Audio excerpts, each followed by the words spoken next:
On 27 August 2022, I attended the Carroll County, New Hampshire Republican Committee's fundraiser picnic. And as one of the candidates seeking the Republican nomination for Congress, I was allotted 3 minutes to address the group. I said, I want the United States of America to be a free country with liberty and justice for all. I'm going to ask for a show of hands here. Ladies and gentlemen, boys and girls, if you want the United States of America to be a free country with liberty and justice for all, would you please raise your hand? I said, as I was raising my hand, and I looked around and most of them did, maybe all of them. And I said, guess what? You just went on record supporting open borders, legalizing drugs, abolishing public school, and eliminating all zoning restrictions. See, ever since kindergarten, they've been saluting the flag and reciting that thing about liberty and justice for all, to the point where they actually believe in it. They actually, they support liberty and justice for all, and they support the opposite of it. They support tough border controls. They support tough drug control laws. They support forcing children to attend government-run indoctrination centers, and they support outrageous zoning restrictions.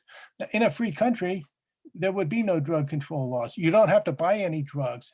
You don't have to allow your children to buy any drugs. And they ask, well, how can they control their children in school? And that's another reason why public school has to go. No discipline. Now, some people honestly believe that every child somehow has a right to an education at somebody else's expense. But then to prevent school taxes from going up, they tell local bureaucrats to impose tougher zoning restrictions, and they tell Congress to add more Border Patrol goons. Well, take a tour of the Holocaust Museum in Washington, D.C., and you'll see what happened when federal law enforcement goons prevented millions of innocent Europeans from escaping to the United States. There's law enforcement in the United States essentially killing these people by blocking the exit, blocking their escape route. More recently, of course, it happened to a lot of interpreters who were helping US forces in Afghanistan. Well, you got to go to the embassy and fill out all the forms and bring in all the documentation and go get a new copy of your birth certificate and all this other stuff. And then we'll schedule an appointment. And maybe in a couple months, we'll start thinking about scheduling an appointment as the Taliban is closing in on Kabul. And you know, they're doing this to millions of people all over the world. Have you been to the supermarket lately?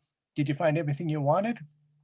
See, I bring that up because some persons don't give a fire truck about the plight of those Haitian refugees who were living under a bridge in Del Rio, Texas in 2021.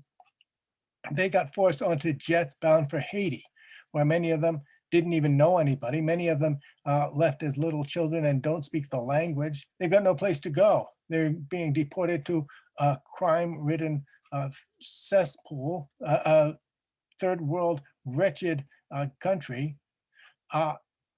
And maybe a lot of people don't give a fire truck about that, but oh, the supermarket is out of strawberry yogurt. Oh no, we're gonna have to settle for raspberry yogurt. How can life get any worse? As the song goes, well, tonight, thank God it's them instead of you.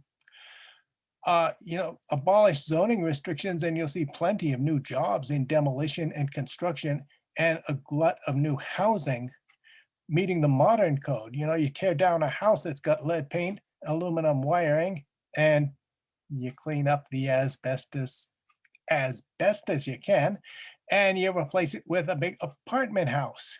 And then more people are going to be waiting at each bus stop. The bus companies can extend their hours and their routes with more passengers.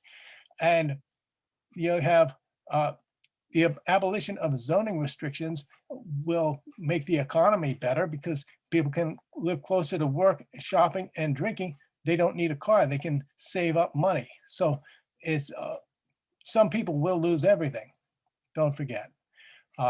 Some landlords, if they're heavily mortgaged, they will lose everything because with less rent money coming in, they won't be able to pay off their mortgages. Well, in the 1860s, when slaves were being emancipated, a lot of people lost everything. tell somebody that cares. See, this is where you got to say, I don't give a fire truck about those landlords who lose everything, because it's not the government's job to manipulate retail real estate property values. It's not the government's job to worry about that.